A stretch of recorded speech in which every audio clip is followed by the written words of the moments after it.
All right, guys, welcome to the Get Bit podcast for blurs, for nerds. If you have a fandom, you are most certainly welcome here. I'm hosting the most Black Spartan, a little bit solo tonight, but that's all right. Hopefully, you guys are having a wonderful weekend, off the work week, or for some of us, and if not, well, may your work weekend be quick. A couple of news to get into tonight, but I guess I might as well go into the one where everybody's talking about because if you're not an Invincible fan, you probably know what I'm about to show, but again, I have to say this out loud because I usually say viewer discretion is advised at the beginning of this, but it's Mortal Kombat at this point. But yes, viewer discretion is advised. You have destroyed worlds. I have erased whole timelines. Finally, a worthy challenge.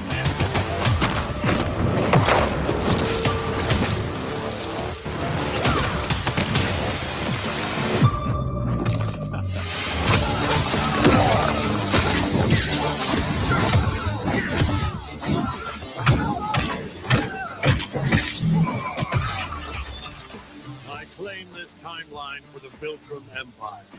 You will burn for this invasion.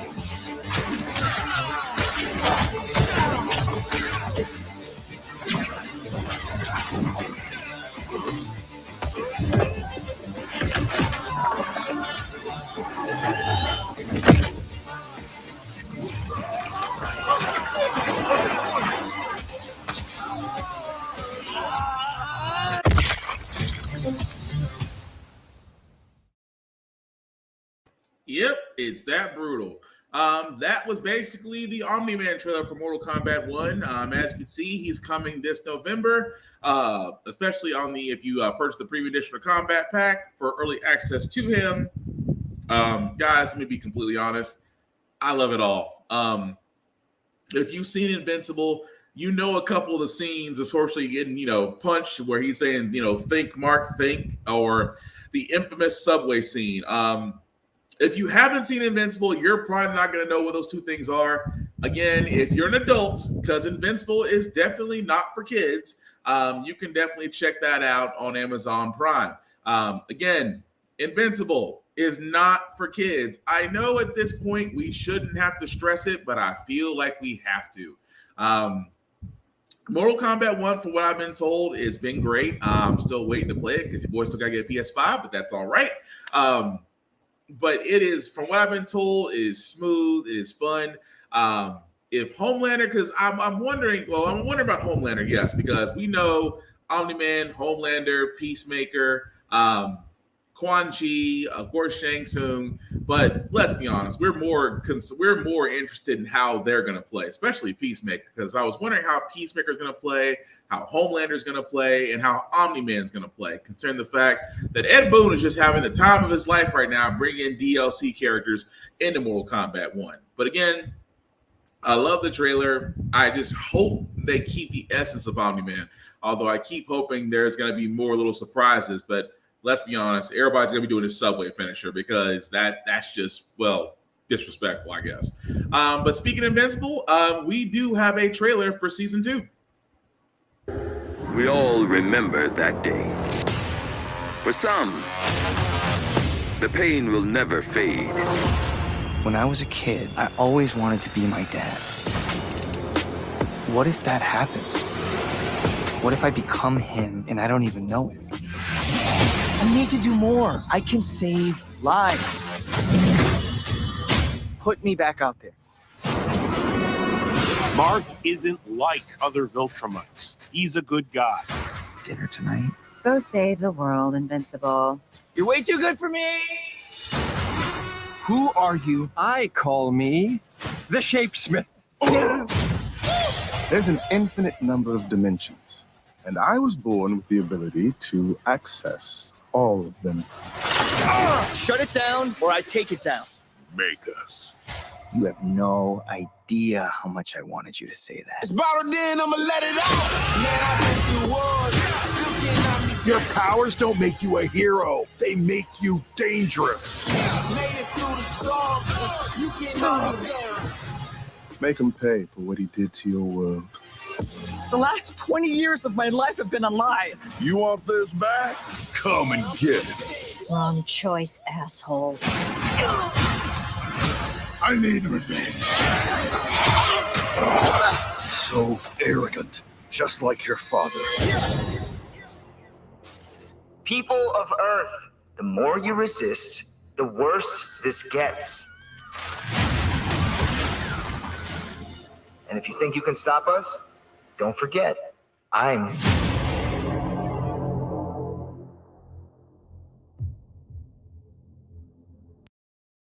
If this is how the next season is going to go, I'm digging it. Of course, guys, that was the trailer for Invincible Season 2 on Amazon Prime Video. As you see, starts November 3rd.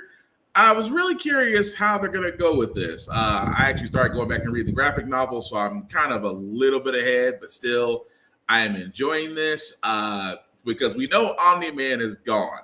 We know that. So it's going to be a whole lot of things that are going to be coming out, especially with the Vermeer Empire race coming out. Mark having a little bit of issues. I'm looking forward to it. That's about the best way I can say it. But again, I have to stress this very heavily. Invincible is not for kids. I cannot stress this enough. Understand, I know superhero movies are a big thing right now. I really, truly know this. But I'm saying this from the bottom of my heart. If your child is not at least 13 years old, do not let them watch Invincible unless you want to do a whole lot of explaining in a parent-teacher conference. That's up to you. As far as the rest of us, looking forward to November 3rd. But yeah, just again, I cannot stress this enough. Invincible, not for kids. But speaking of things that are for kids, a little bit of wrestling news. Why? Because, well, even though the writer's strike is over, the actor strike is still going on, and we are standing in solidarity with those unions. So we try not to talk about new works. So we do talk about the other things that fascinate us. For me, it's wrestling. And again, guys, I never thought I'd see the day. Number one, that one of my favorite wrestlers, probably on the Mount Rushmore of wrestlers, if you will, did announce his retirement, which Sting did on AEW just this past Wednesday.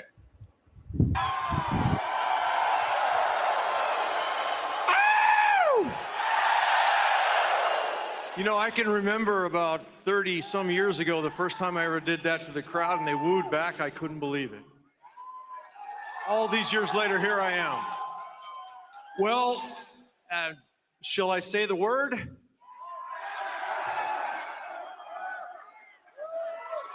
All right, before I say the word, I want to reflect a little bit with all of you. Is that okay? We just reflect? Because that word makes me want to reflect a little bit. It makes me think about all the years traveling up and down the road with guys like the Total Package, Lex Luger, Rick and Scotty Steiner, Buff Bagwell. There's some names from the past. Yeah, but I'd travel up and down with these guys all the time, and we'd look at the generation ahead of us, the guys that shaped my career, guys like Dusty Rhodes. Dusty Rhodes being the most charismatic human being I've ever seen in my whole life. Unreal, Dusty. Love you. Hulk Hogan. Okay, I hear you. But Hulk Hogan transcended wrestling, and I did learn something from the guy. So I got to give something to him on that. But one of the guys I really want to give a lot to is the Nature Boy, Ric Flair. Thank you, Rick. Thank you for all the moments. I remember the Clash of Champions 1988, the very first world title match that I had with you, and you put me on the map. What a moment that was. And then in 1990, the Great American Bash, Baltimore, Maryland, world title match. This time, I come out the victor, Rick. Thank you once again, Nature Boy.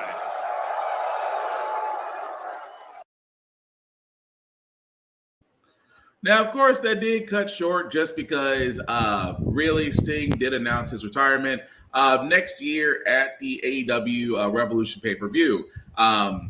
Again, this is a guy who, number one, to me, was in the golden age of wrestling and seemed to reinvent himself. And almost every known wrestling promotion. I think about it because it was WWE, WCW, TNA / Impact, New Japan Wrestling, and AEW. So the man has definitely been around. Is an icon, well respected, well loved. The only other person besides him that I can think of would possibly be The Undertaker, as much respect this man has been given. But truly put, guys, it is cool to actually see him really get his reunion, his farewell tour, because a lot of stars are doing that. And for me, the big thing was just watching him, because again, the thing about wrestling, guys, that a lot of people don't get, because wrestling, it's a grown man soap opera. Yes, it is. It is a grown man soap opera with chairs and tables and death matches and gimmicks and stipulations and just ad-libbing, Mike improv at its finest. This is the reason why I keep on saying wrestlers are the greatest entertainers in the world.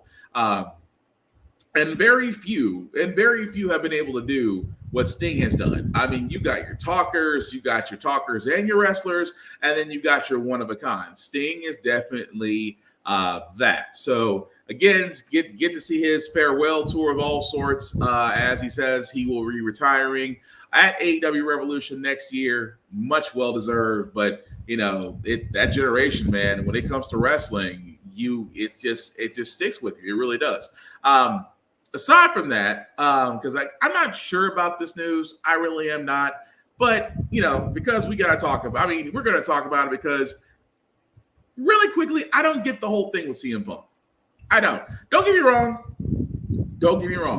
CM Punk in his heyday, when he was with WWE, his run there, the infamous pipe bombs promo. His runs in WWE, all great, but now in AEW, I mean, his whole run in AEW, I just didn't get it. I even said it on my blurredsedeyeview.org column for wrestling, where AEW had introduced Saturday Night Collision, and I kept on saying the entire time, I felt like it was Punk's show. I mean, he literally was in the main event of every episode. He tried to introduce the Real World Championship, just an AEW title that he says he never lost with the spray paint X over it. He kept getting put with other teams like FTR and then getting put in 6 and 8-man tag matches. And again, it just reminded me, well, I'm going to tell you guys something. It reminded me so much of Triple H's promo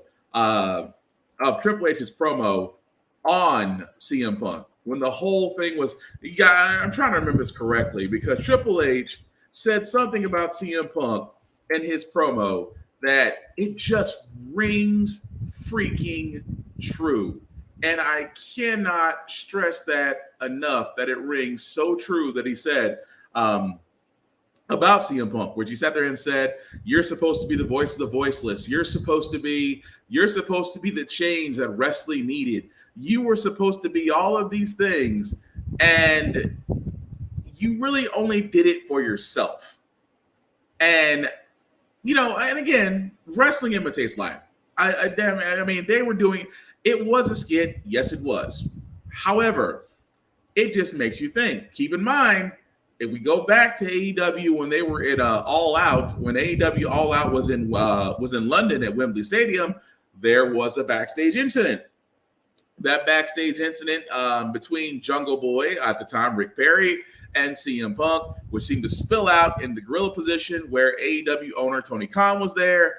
And again, I guess something happened to where Tony Khan felt a little, how should you say, annoyed with CM Punk. Almost to the point to where he said, well, we need to really consider things. So what did he do? He turned around. Rick Perry has been indefinitely suspended, but we know he's going to be coming back. But CM Punk was always a question mark. And then out of nowhere, Tony Khan decides, and I'll give Tony Khan credit for this. Tony Khan decides that CM Punk needs to be immediately fired from AEW. He even takes it one step more. He goes to Chicago, of all places. Keep in mind, this is a guy who decided in Chicago, CM Punk's pretty much proving ground, went into a AEW from an AEW crowd and explained why he fired CM Punk. No other wrestling promoter or owner has ever done that. Vince McMahon to this day will not step in Canada and explain the Montreal Screwjob. He will never explain it. But then again, he's too busy trying to stay off the radar because TKO now sees him as a bad investment. But I digress. The point I'm getting at here is that CM Punk now being fired from AEW, and you would think for a guy who's had not once, not twice, but 3 times an opportunity to really be that change that he so wants to be, now fired. But here's the crazy part of all this, and this is what I'm getting in. This is what I'm actually getting into, guys. That Impact Wrestling makes an offer to CM Punk. Impact Wrestling. Now, do not get me wrong about Impact Wrestling, because I know on Get Bit we don't really say a lot about Impact Wrestling. I'm not saying it's not a bad promotion. Impact Wrestling, I used to joke about this, and again, this is not an insult to those who watch Impact Wrestling, but I used to say this a long time ago. Impact Wrestling was the Cricket Wireless of wrestling. You knew it was around. It somehow stayed consistent, and it never went away. Never went away. So I'm not saying Impact Wrestling is bad, considering the fact there are a lot of great people on there. Naomi, now known as Trinity on Impact Wrestling, is the new Knockouts champion. Love her run there. And there's a lot of other wrestlers there that were former WWE and WCW wrestlers, and they're doing great things at Impact Wrestling. Is the promotion still needing a lot of changes? Yes. Do I think CM Punk is one of them? No. But of course, this has been reported that Impact Wrestling would welcome CM Punk to the company if he had interest. That Impact had reached out to him and threw the offer out there. So I don't get it. I mean, if Impact Wrestling wants to really up their game, because keep in mind, this is coming from a company. When I say about Impact Wrestling, this is coming from a company that used to be owned by Dixie Carter, who's, made some questionable acquisitions in years. Like, for example, she paid Hulk Hogan a buttload of money, and Hulk Hogan literally took over creative. He tried to put Impact Wrestling on Monday nights, going head to head with WWE. A move that never really should have been done. He also put over his daughter at the time in an angle with Bubba Ray, now known as Bully Ray. And let's just say, after a while, the Hulk Hogan experiment didn't work. Now, why am I bringing this up? Because now Impact's about to pull another Hulk Hogan. You're going to bring CM Punk, and keep in mind what I said about CM Punk. And again, I'm not trying to knock it, but CM Punk is to me not the draw he used to be. He's not. And I could argue that. I will argue that with anyone, that CM Punk is not he's simply not the draw he used to be. Because he comes out and does the same shtick. He comes out, says, "Oh, everybody's against me. Everybody thinks that I'm out for this. Everybody thinks I'm out for this. Stop me when I start telling lies." And it doesn't hit anymore. It's the same reason why John Cena is not trying to, be the top guy when he's the guy that's on the undercard getting other wrestlers over. Eventually, at some point in a wrestler's life, you have to realize that you can no longer be the top guy. You can no longer be the top draw. You can no longer attract top billing. CM Punk doesn't believe that. And again, I don't see the appeal of him going to the Impact Zone and doing what exactly? Because that's the thing I keep pointing out. What is he going to do differently to raise Impact standards? Because Impact, to me, if you're looking at wrestling, because this is my list. Arguably, my list in wrestling goes like this: AEW, WWE, New Japan Wrestling.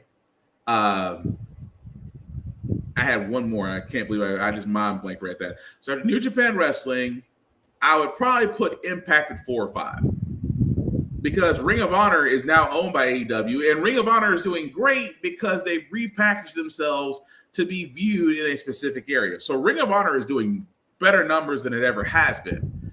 But I just don't see Impact, I guess, wants to just make. I mean, I thought it was clickbait at first. Like, oh, we threw out a number to CM Punk. We just want to see if we take it. Honestly, CM Punk is just not the draw anymore. Tony Khan made the right decision about firing from AEW. I just don't want to, and in my opinion, I just don't want to see Impact Wrestling make another Hulk Hogan mistake. Because for a lot of black folks, we still haven't forgave Hulk Hogan because, you know why. Moving right along, guys. I want to cover this as well because Avatar: The Last Airbender, Netflix is taking a shot at it. And, of course, M. Night Shyamalan kind of put a bad taste in our mouth because the man had a budget. He had time. He had source material, Nickelodeon, and he gave us crap. Let's just be honest. That being said, guys, I want to talk about this for a second. We have some stills from Netflix, Netflix's Avatar: Last Airbender, and I'm going to be honest with you, night and freaking day. And what I mean by that is Aang. I mean, detail. There's nothing else I can say beyond that. Detail of Aang. Or even Katara. Detail. I cannot stress this enough. From the hairstyle, clothing, and a little bit of the water effect, as you can see up there. But again, detail. Even Sokka. Again, detail. Casting as well, because the casting, I mean, whoever was the person that was doing the casting for Netflix really did their homework. They understood the assignment. Let's just call it what it is. I even go to Prince Zuko. Again, detail. The detail of it all. And I just hope I mean, when you get detail like this, it's hard to believe that they got a story wrong. It's hard to believe that they got it wrong. Or, see the detail for Prince Zuko. Hopefully they tell his story right because the brother's got layers. That's all I'm saying. However, this one, Paul Sun-Hyung as Uncle Iroh. Man, the moment he starts singing that one song, it's gonna be hard not to have watery eyes. That's all I'm saying. But even his detail looks great. And even Princess Azula, who looks like she's about to ask you something nicely before she murders you. Again, great detail and casting on this as well. And Daniel Day Kim as Fire Lord, who looks like he looks like he's checking the receipt because the DoorDash guy from Chipotle got it wrong. But still, detail on all this is freaking beautiful. And of course, Commander Zhao. Again, and when I talk about guys, I know I've said this a lot, but here was the problem we always had with these live action adaptations. Now, granted, we just saw Netflix do One Piece, and Netflix did One Piece successfully. Keep in mind, I will gladly stand on my hill for this. Netflix's One Piece was probably one of the best adaptations for anime to a live action sequence. To literally give us that many episodes and that much content of the East Blue, that alone from what they did with One Piece and now going to Last Airbender, I'm just saying it looks great. I have no issues. I just hope the story lives up to the actual set and casting designs because, again, if Uncle Iroh starts singing that one song, I don't care how. Look, if you're a fan, you know what song I'm talking about, you're going to be crying. Let's just call it what it is. But also, I did want to cover this as well because, again, we do have a little bit of gaming news about Xbox Game Pass with, again, another lineup coming out. I did want to stress a few games that were going to be coming out to Game Pass. Dead Space. And I say Dead Space because a lot of people are going to sit there and say, well, don't you mean the older Dead Space? No, I mean the Dead Space that's supposed to be the remake. Now, again, if you've never played Dead Space, trigger warning. It is survival horror. It is, as the name implies, it is in outer space. It's a different way of fighting. It's like Dark Soul. Well, no, yeah, I think we can call it that. It's a Souls light, similar game. Because if you ever played on hardcore and if you played on hardcore and didn't have a stress, and your stress level wasn't freaking sky high afterwards, you, my friend, you the truth. That's all I'm gonna say. I played Dead Space on hardcore. Dark Souls was easier.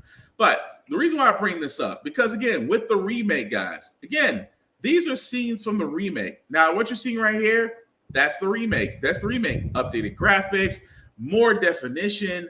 It literally pops out compared to the original, which again, in its respect, these are Xbox. These are the original Xbox graphics. So again, I understand, because I tell people, I said, you gotta understand, Dead Space, when it first came out in 2008, and we are now in 2023, there's been a lot of improvements since then. Even now, the original scene, again, for 2023, this is the remake, sharper, defined, darker. It invites you versus the original.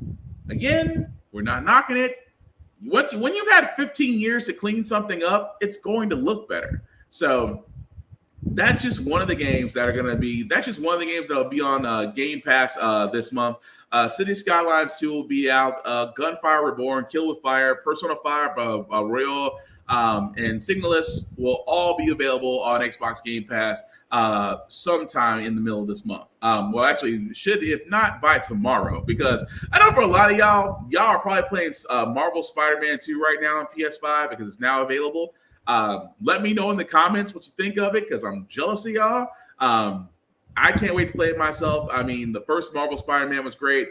Spider-Man Miles Morales was great. I am hoping to God, because I am trying to avoid spoilers. I'm trying to avoid TikTok. I am trying to avoid all social media, because let me stress this very heavily. I know people want to sit there, and I know people want to give their opinions, show scenes, show things about the newest video game out there. But guys, I beg of you, I plead of you, could you at least wait 48 hours? I mean, the game was only released at 6 p.m. Well, it would have been 6 p.m. Central Time, my time, because I'm in the South in the U.S. But I know beforehand it was released overseas before it got to here, just because of time zones. There were already walkthroughs and videos and scenes of the actual gameplay. Guys, I understand. You're trying to get likes, you're trying to get clicks, you're trying to get all this stuff. But let's treat this like the movies. Give it at least a good solid week before you decide to spoil stuff. Because I mean, that to me is just like, it's tacky. It really is. But again, enjoy it, because I certainly will when I get the chance, because again, with Insomniac Games and Marvel Spider-Man, it just looked like it didn't miss. And I just want to see how they did Venom. But again, I digress. Just don't be a dick and really put it out there, because it's available to you. That's all I'm saying. But a bit of movie news, because this one I definitely did want to cover, just because if you're a fan of Kingsman, The Golden Circle, The Kingsman, Matthew Vaughn, who basically was the franchise director behind all of this, did let us know, or I should say he let it slip, that we are going to get a Kingsman 2. It's basically going to be titled The Traitor King. And it's going to be weird. And I say weird because I wonder how they're going to do this. Because the Kingsman 2, if you remember from the original Kingsman, the scene at the end, the mid-credit scene from the first film, it showed Hitler. And that the Kingsman 2 movie will cover the rise of Hitler. So again, I understand in this day and age, especially what's going on right now, with the war in Israel, this might be, and I'm not saying it's not bad. Don't get me wrong. Kingsman and the Kingsman with Matthew Vaughn at the helm have never been afraid to really push the envelope. And let's be honest, if you watched Inglourious Bastards, and I say this because for a lot of us, my age group and maybe a few years back, we've seen Inglourious Bastards. I still watch Inglourious Bastards. Just because, number one, it's funny. Number two, Brad Pitt with a Tennessee accent. I did not have that on my bingo card. And number three, yes, killing Nazis. I mean, it's the same reason why a lot of us play Wolfenstein. We all do the same thing. We're not, I mean, let's just be honest. It's for the fun of it. But again, I'm not against it. I'm looking forward to the Kingsman 2 because, again, that was a great movie. I mean, it's a great series. I really want to see, I'm really hoping for a third Kingsman movie. I'm hoping. I mean, I don't know, Taron Egerton and Matthew Vaughn are really going to get together and do it. It's going to be interesting if they do. But again, I digress. But we do got to talk about the elephant in the room. An elephant that's literally about 69 billion, give or take. I am talking about the biggest purchase in video game history. Literally and figuratively, guys. Microsoft, as of this reporting, now owns Activision / Blizzard. I know for a lot of people, that's not going to really bother. I mean, here's my thing. A lot of people got nervous because Microsoft, in most recent years, have really began purchasing IPs. I think I want to say literally 3 years ago, Bethesda was purchased by Microsoft. So was ID. So was a handful of other studios, all being put in the Microsoft umbrella. Nothing wrong with that, really, except Activision has the best thing going for them, Call of Duty. Now, for a lot of people, when they thought Xbox was going to own Call of Duty, PlayStation owners started to get a little bit hesitant because PlayStation owners, because at the time, Call of Duty was a PlayStation exclusive. Now, we can say this, that part of the acquisition deal was that it will not be an Xbox exclusive. It'll still be available on PlayStation, Xbox, considering the fact that they did all this work in crossplay. Now, I've got nothing against this because not only with Call of Duty, Overwatch, World of Warcraft, Candy Crush Saga, Diablo, Guitar Hero, Spyro will all be joining Xbox. Now, the thing about this is, for a $69 billion deal, guys, if you're expecting any Activision Blizzard games to be on Game Pass, unfortunately, part of the deal is they will not be on Game Pass until sometime in 2024. So you've got about maybe 3 months or so before you see any of those games pop up on Xbox Game Pass, which, by the way, bang for bucks, guys. Xbox Game Pass, to me, is probably one of the better subscription services out there. Just because PlayStation had announced price hikes, which made me change my PlayStation.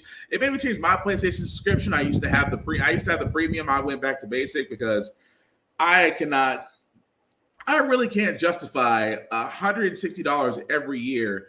And the game library really hasn't increased. At the same time,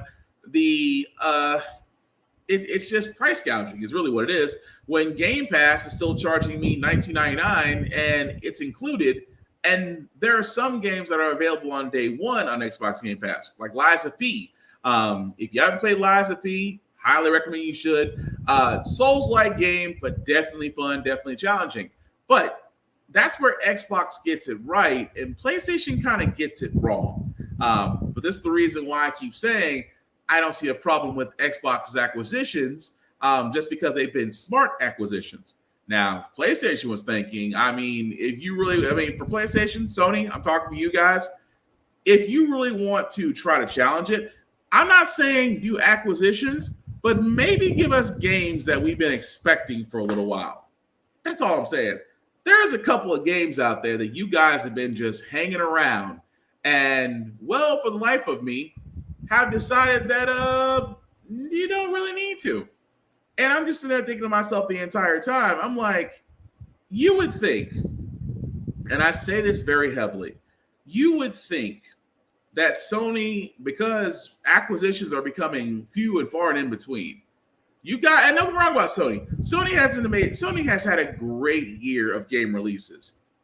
But there are some games we are waiting for to have information on that could really turn the tide in our favor. I'm not talking about Final Fantasy. I'm not talking about any other games, but just games and I'm going to probably bring this up on another podcast, that games that deserve a sequel that never happened.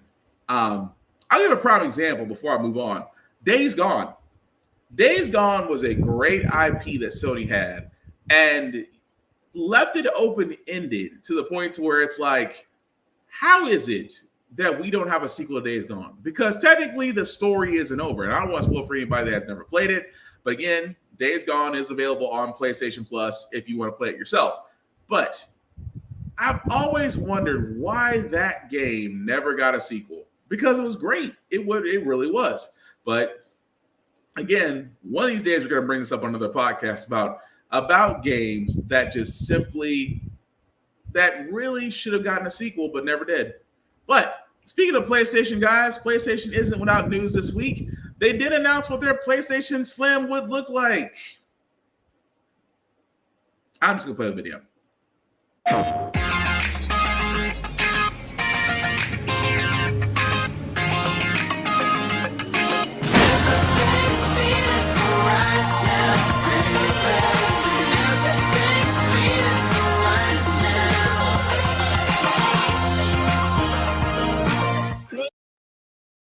So what you saw, guys, right there was the PlayStation Slim.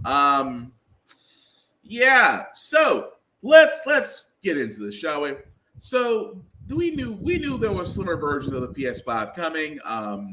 However, I did not expect this because the PS5 is 40% slimmer than its original version.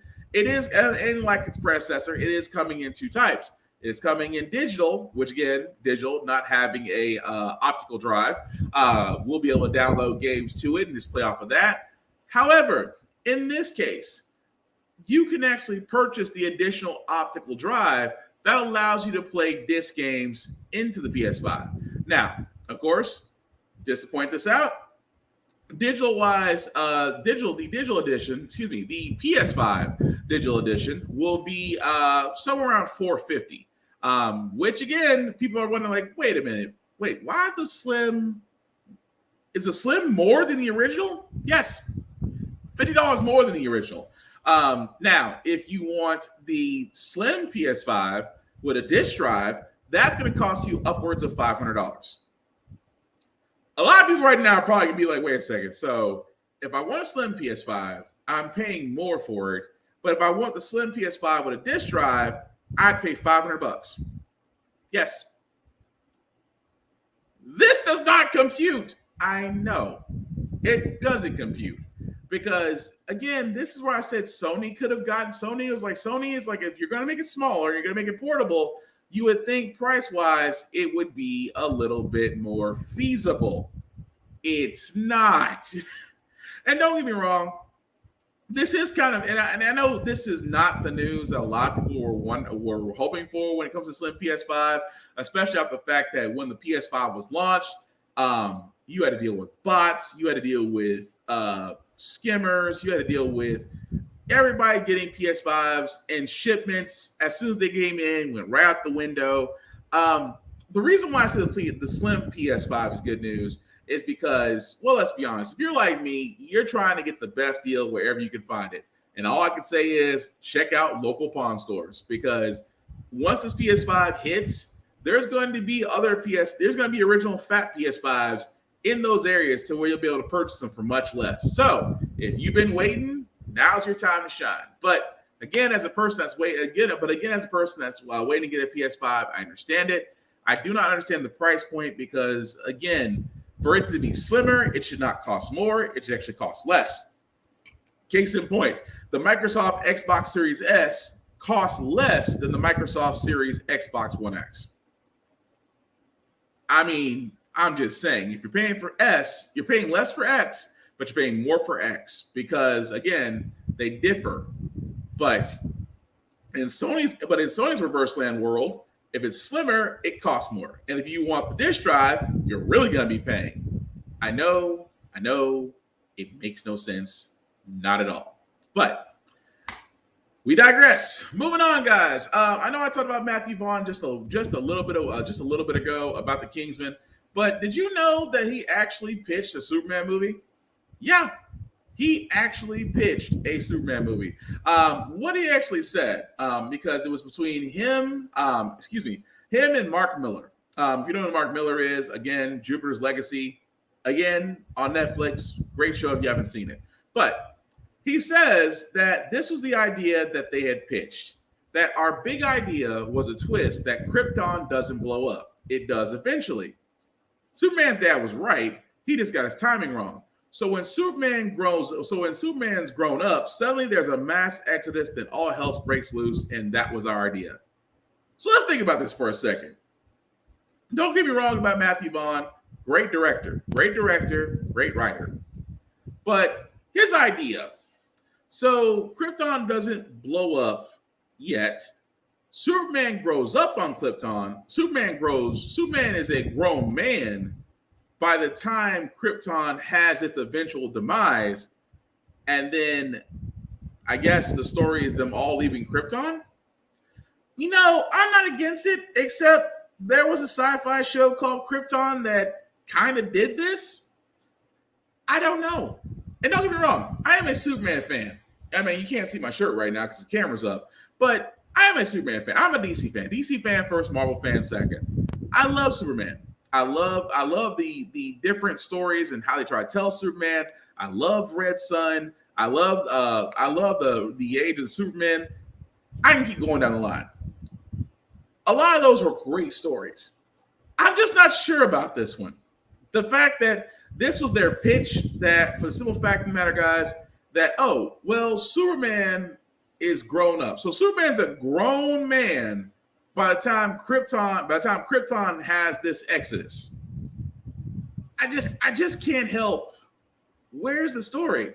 He even goes on to say Lex Luthor was the main villain until Krypton explodes, and then it goes all downhill from there. Even though he did name drop Zod, Brainiac, and Lex Luthor. But you're doing it, but to his defense, he's saying this as part of a trilogy series. They always, because that's a smart thing. You always want to pan out a superhero movie in threes in case it's a great story. But I just don't get the whole, Superman staying on Krypton, growing up, and then leaving his parents or just being pulled from him. I'm not saying it doesn't make sense. Not saying it doesn't make sense. Not saying that, it's not workable, but it's questionable. Like, where's the I see the ingredients, but I'm not getting enough seasoning at what I'm getting at. Because if you're gonna tell a Superman story while he's on Krypton, then that at that point is just Kal-El. It's just Kal-El at that point. And at the same time, it's like, what is he there for? I mean, is he a man? Is he a Kryptonian that's just living a Kryptonian life until it's taken away from him? It doesn't really have the Superman-esque behind it in a trilogy series, because all you're basically doing is adding filler where it doesn't need to be filled. That's what I get from that. But you guys let me know. Like I said before, the whole idea of Superman, being grown up and on Krypton, it just doesn't make any sense to me.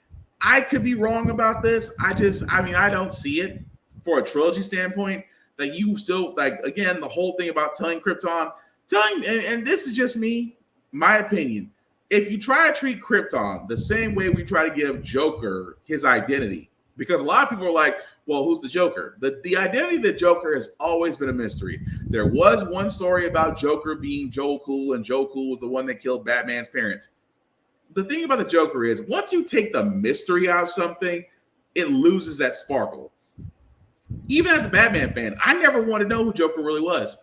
Joker in himself was his persona. I did not want to know. I did not want to know the person who had led up to becoming the Joker, because at that point, it's like knowing how a magician does his tricks. I don't want to know. You can keep showing me the same card trick for 30 plus years. I never want to know the secret, but I am wowed every time you do it. That's just me, but I could be wrong. Because again, it's just like Krypton. We don't need to know about Krypton. We know that Krypton exploded and that some Kryptonians got evicted. That's all we need to know, because the true essence of the Superman story is really on Earth, not up there. But like I said, you guys let me know in the comments what you think. I just think that, well, I don't know if it's worth considering. That's why they call it a pitch. But speaking of pitches, again, with Netflix, guys, Netflix is going to be doing a live action adaptation of Yu Yu Hakusho, Spirit Detective. Now, we don't have any news. we just have this. We have one screenshot. That is it. And of course, I guess it's gonna be and forgive me if I destroy your name, Takumi Kimura as Yusuke Urameshi. That's all we're getting. One screenshot. Now, again, Yu Yu Hakusho, if you do not know what that anime is, please go to Crunchyroll or to Hulu or to Funimation, wherever you get your anime from, because Yu Yu Hakusho is honestly one of the greatest. Arguably, let's say arguably, because there's always going to be that one. Let's just be honest. There's always going to be that one person that does not like Yu Yu Hakusho, and that's fine. That is completely fine. But arguably one of the greatest animes out there, especially with Yu Yu Hakusho in the Dark Tournament. Again, loved it. The fact that Netflix again is trying their hand at adaptations, I'm not against it. I'm curious to see how they're going to go about it, but all we get is that one screenshot. That's it. More news will come. Toward the end of the year, but I'm looking forward to it. But it almost makes me want to watch Yu Yu Hakusho all over again. It really does. But anyway, moving right along, guys, I did want to cover our review of Loki. I know I haven't covered Gen V. Still need to catch up on that because Gen V, again, much like Invincible, much like The Boys, Gen V is not for kids because it is. Gen V, how can I put this? If you really want a quick adaptation, Gen V is like Dawson's Creek with superpowers. That's all you need to know right there. But also not for kids. But when we come back on our next podcast, I'll actually have a better review of Gen V. But what I did want to talk about was the elephant in the room. I wanted to talk about Loki. And I wanted to talk about this most recent episode. Now, let me stress this very heavily. I am going to talk about the most recent episode.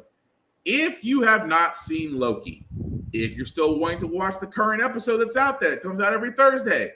If you don't want to know anything that I'm about to talk about in this episode, now is a good time to mute me or come back in a few minutes. You've been warned. With that being said, guys, we do got to talk about it because this episode 1893, we finally got to see Kang's variant. Enter Victor Timely. Really quickly, we find out that Renslayer and Miss Minutes had traveled to where Victor Timely was because apparently they were given a plan from He Who Remains to basically give a TNA guide to his variant to basically keep the timeline, keep the sacred timeline whole. From there, we find out about Sylvie, which again, Sylvie is with Mobius and with Loki back at the TVA, who believes that all variants of He Who Remains have to be eliminated. Have to be. She is on, ever since she eliminated He Who Remains, she truly believes that all of his variants are evil and are given the chance will do the exact same thing and create the TVA. But once Loki and Mobius did actually get to the actual time area where Victor Timely was, that again, it was interesting that Jonathan Majors, which by the way, I think we can consider him safe now. I think we can consider Jonathan Majors safe. Reason being because, number one, he's still Kang. I mean, well, he's Victor Timely in this episode, but he's still Kang. Jonathan Majors does a really, really good performance of Victor Timely. From his speech, because of the stuttering on purpose, the whole idea of being lost, and like you keep on referring me as a man that I do not know. I'm not this conqueror. I am not this god of destruction you think I am. I love Major's performance in this, which makes me very excited for him moving forward in the Kang Dynasty and everything and other movies and shows, because I still think we are going to see more of his variants, not just in Loki, but in other shows as well. The only gripe I have about this is that Timely's origin slightly altered, but I'm not a stickler for that. I'm not a stickler for it has to be comic book accurate, because let's be honest, you won't be able to pull off everything in a comic and in a live action show. There are some things you are going to have to change. And again, I love what they did with Victor Timely. However, we do got to talk about Miss Minutes for a second. Miss Minutes is the reason why I believe all AIs really should not be given free reign, because Miss Minutes was literally declaring her love for really He Who Remains, but she saw it in Victor Timely, and Victor Timely was like, you got the wrong guy, because no. So it was really, as Hellspawn Cosplay would say, it was giving Girl 6 vibes. If you've seen Girl 6, you know what I'm getting at. But Renslayer was a little ticked off because Timely did kind of drop her at the behest of Miss Minutes, only to come back and threaten to really wipe him out from all existence. Mobius and Loki and Sylvie do intervene. Sylvie had a choice to make. That, again, I love the fact that going back to, again, Major's performance, saying I'm not the monster you think I am. I'm not him. I deserve a chance. And she turns around and lets him go. Back with Loki and Mobius, back to the TVA, where Obi basically, and again, at the beginning of the episode, where Obi says the only way the doors can be unlocked is that you have to have the DNA of He Who Remains, which, as we all know, Sylvie 86'd him back in season 1, so his variant will have to do. I do love the fact that Sylvie said, leave Renslayer with me. And Renslayer, and she goes, and she literally reads Renslayer to a T and goes, all you want is power. That's all you want. And Renslayer says, yes, I want the seat of power. I want the seat of power at the edge of time. Of course, what does she get? Her wish. She literally gets Spartan kicked through a time door at the edge of time, where He Who Remains' body at this point is gathering dust. So her and Miss Minutes are at the edge of time with He Who Remains' body. And Miss Minutes goes, Miss Minutes kind of sounds like a vengeful, scorned woman, where she sat there and said, well, he forgot that I know all his secrets. Turns to Renslayer and says, oh yeah, there's one I know about you. You're going to be pissed when I tell you. Again, it was a great episode. It was really a great episode. It just sets up for what's going to happen the next one. Will Victor Timely be able to repair the time loom at the TVA? What's the secret that Miss Minutes is going to tell Renslayer? It's just, and again, where's Sylvie? Sylvie again, Spartan kicked somebody else and disappeared off. Did she go back to that McDonald's?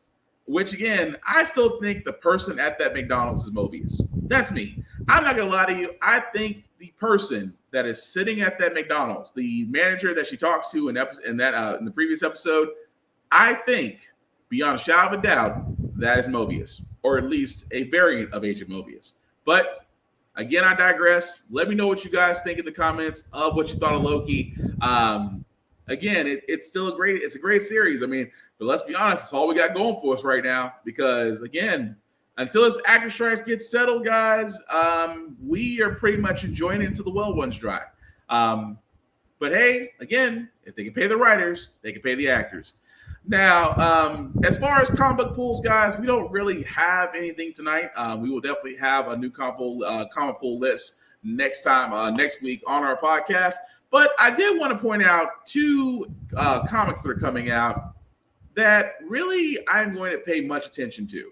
I want to start with this one because, again, I am a Star Trek fan. I just now gotten back to Star Trek and Star Trek Defiant, which are basically following the Red Path. If you have not read that series, you really should. It was very well done. They are coming out now with something called Star Trek Sons of Star Trek series, which will eventually debut early next year, where it's basically following the adventures of Jake Sisko and Alexander Rosenko, or basically Son of War, for all those that don't know. Will basically be following what happens after the battle with the Red Path. They will eventually be joined up with Q's son, right there, as you can see there. Now, there is a question, guys, they keep bringing up here, that Q Jr. and Nog will both be joining Alexander and Jake Sisko. But there was a question I wanted to ask this entire time, because, again, it's Sons of Star Trek. Will we see Jean-Luc Picard's son? Now, for all those that watch Star Trek Picard, spoiler alert, he does have a son. Now, because he has a son, who, again, joined Starfleet, also gotten Q's attention. Does set up to where we may see another Star Trek series. I'm not against it. I think Star Trek Picard was a lovely send-off for the next generation. It definitely brought tears to my eyes watching the series. But in IDW, who is actually producing the comic, it makes me wonder, will we see Jean-Luc's son there? But again, I think it's great. Looking forward to reading that once it comes out. Now, the other one I wanted to cover, guys, because this one is called New Batman. Basically, it's the new Batman Gargoyle of Gotham trailer. Now, Batman Gargoyle of Gotham. If you have not read this, I'm going to be honest. It's interesting. It is interesting because what happens in Batman Gargoyle of Gotham, basically, Batman goes full Batman. What I mean by that is, and also it's not Zur-En Raw for all those other things. Zur-En Raw is basically what happens when Batman's failsafe kicks in.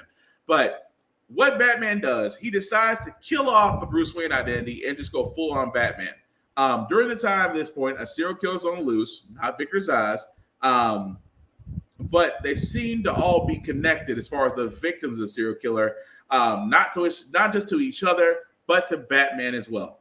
So, again, I've read a little bit of this because this came out. The first issue came out on Batman Day, which was September 16th. Ironically enough, was when I got married.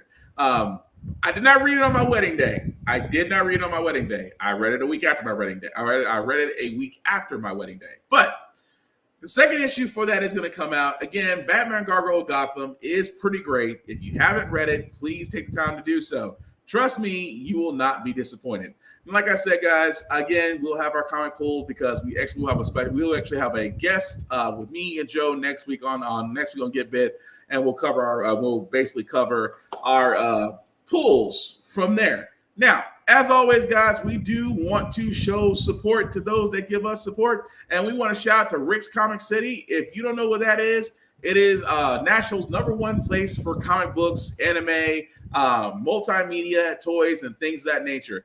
They have two stores located in Nashville, Tennessee, and Clarksville, Tennessee. And of course, in Fort Campbell, Kentucky, they do have Locker Nerd. Again, they have been Nashville's #1 place for comic stores for almost, I believe, 5 years in a row, which is very impressive. But you can only go there. You can actually go there to the stores. You actually go there. You can actually go to their website at Rick's Comic City that you see right there, and you'll be able to basically buy comics, do pull orders, things of that nature. So if you can't go there, you can definitely do it online, but definitely let them know that us at GetBit sent you. It does not get you any discounts, but it lets you know, but we want to show them love because they show us love. So definitely check them out, Rick's Comic City. Also, again, if you are not in the Nashville, Middle Tennessee area, please support your local comic book stores.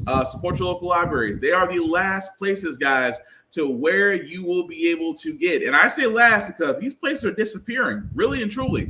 These are the last places to where you can get comics, where you can get mangas, you can get anime, you can get videos, DVDs, toys, graded comics. Graded comics are coming a thing now. Funko Pops, the whole shebang.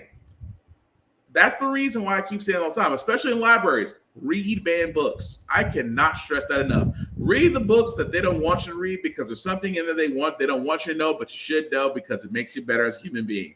So again, support your local comic stores, support your local libraries. Just because, guys, these places are really becoming scarce. I cannot stress that enough as a guy that does enjoy both. But as we wrap up this podcast, guys, I do want to do some shameless plugs. I do want to first shout out Blurred Station. What is Blurred Station, you may ask? BlurredStation.com is basically an area. It's like Netflix, except, they're not going to just, bait and switch you, increase your prices, make you do password sharing for no reason. BlurredStation.com is a place to where you will be able to find content such as Issue 1, hosted by Hellspawn Cosplay, as far as getting comic book creators their first comic book posted.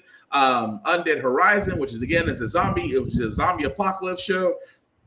That's going to be all available on BlurredStation.com. Now, with that being said, guys, BlurredStation.com is only $10. Yes, $10. I cannot stress that enough. $10. And with that being said, guys, $10. And again, if you do join, the one thing I do ask is that when you do go Blurred Station, please choose the Blurred's Eye Affinity membership. Because why? Your boy is part of Blurred's Eye View. Help brother out. It's still $10.99 regardless. $10.99. Do you understand that you can pay for this service and still turn around and get your favorite meal from McDonald's or Wendy's or Subway? Because let's be honest, money's tight. These subscription areas like Hulu, Netflix, Amazon Prime, Apple TV, they're all adjusting their content, but on Blurred Station, the content doesn't disappear. So please, oh please, definitely check it out. Support them. Let people know about this. This is going to move it. And I didn't tell you the best part. The best part is after paying $10.99 for 36 months, you own a piece of Blurred Station. You can't say that about Netflix. You can't say that about Hulu. You cannot say that about anybody but Blurred Station, because why? You want to own something that's only growing in numbers. So definitely get in while you can. While you're there, like I said before, definitely select the join now option, select Bird's Eye View Affinity membership. And also, also ask you for a name. Put my name, Black Spartan or William Buchanan, either one. Put that there and let them know I sent you. Because again, guys, I cannot stress this enough about having something that is for us and by us to enjoy. Because again, the move is happening. Jump on it, simply put.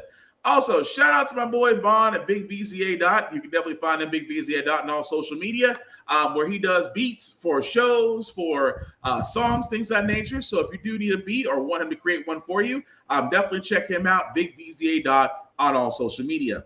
As for myself, guys, you can find me Black Fox 447 on all socials. I usually do reviews on everything that I read, that I watch, that I play, and gym stuff, because I try to do a couple push-ups, try to keep myself in shape. The link at the bottom, I'm going to make it a little bit bigger for you guys to see. If you copy and paste that link into your browser, it'll take you to our link tree. That's YouTube and Facebook groups for all of our podcasts. How the Frack Got Here, Get Bit, and the Off Limits Podcast. Like, share, subscribe. Let people know what you thought about all this. Let me know what you thought about everything we discussed tonight. Only thing I ask in the combos, guys, keep it clean. We are not out to bash anybody. We are not out to, say who's better. We all have fandoms. We just want to be able to discuss them in a polite, civilized manner. That's all I ask. Also, guys, again, if you know somebody that's doing something, that's pushing something, promoting something, opening a new business, just don't like and move on. Like and share. Word of mouth is the greatest advertising tool that we have among us. And again, if you know somebody that's into blurry stuff or nerdy stuff, let them know about Blurred Station. Let them know about Get Bit. Let them know about Blurred's Eye View and various other shows. Roomful of Blurs, Mayhem Media, BlurdyCon. I cannot stress this enough. There are so many out there, and that again, we are just simply all just trying to get more content, trying to get the people what they want. But we can't do this without you. So that's the only reason I ask to like, share, comment, let people know. That's all I ask.